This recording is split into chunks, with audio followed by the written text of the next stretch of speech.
السلام عليكم ورحمة الله وبركاته. maxay ahayd wax ka hadlaya dagaalkan ka dhacaya mar walba Qorlugud iyo aagaas meelaha buu hadlay ku dhow. waxaan leeyahay wallaahi run ahaantii waxa weeyaan arrin xun weeye, arrin aad iyo aad u xun. dhiigan daadanayo aan istaagin. waxaan la hadlayaa khaas ahaan habar jeclo, qolada la yidhaahdo habar jeclo. marka waxaan leeyahay maxay ahayd habar jeclo waxaan kula talinayaa inay iska daayaan duulaanka ay qaadayaan, waayo akhriradooda iyo adduunkooda ayagay xun tahay. duulaan ninkii qaaday waa ogtihiin diinta islaamka, dad islaam aad tihiin, in qofkii qof ku duula oo ku socda dhiiggiisa ama maalkiisa uu yahay helnaar haddii halka lagu dilo.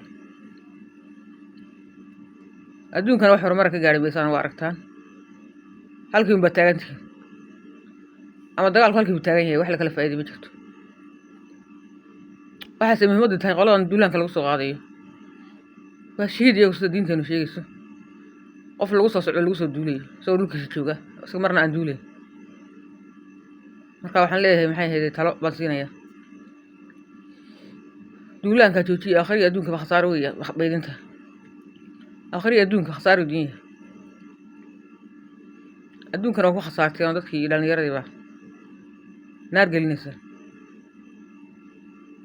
ilaahay way noo digay noo sheegay qofkii qof islaamka ku duula inuu yahay helnaar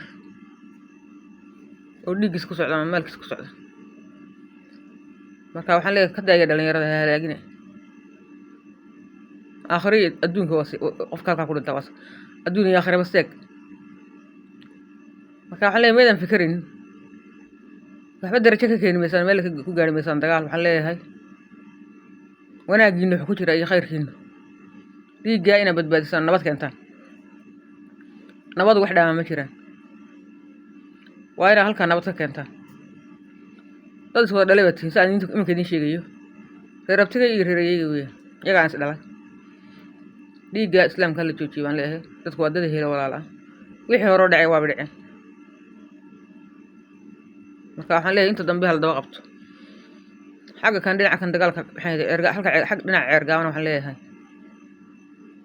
maxay dowladan uga hadli weyday maxay ahayd Somaliland colaadda halkaas dagaalka halkaa ka taagan. maxay wuxuuna oran laayihiin iyagu u hadli laayihin.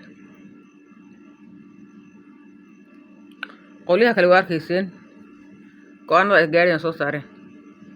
marka waxaa laydinka rabaa jawaabtii wax kasta waa noqoteen inay jawaabteeda bixisaan. inkastaan khayr inkastaan idiin rajaynayo ummadda Soomaaliyeed islaamiyadu u rajaynayo, jawaabtiina hala maqlo baan leeyahay. idinka nabad waxay ku dhaantaana ma jirto, waa adduun iyo aakhira seeg. saas hala badbaadiyo dadka inta hadhay, intii hore dhimatay dhimata. khayrkaa laga taliya baan leeyahay. assalaamu calaykum waraxmatullaahi wabarakaatu.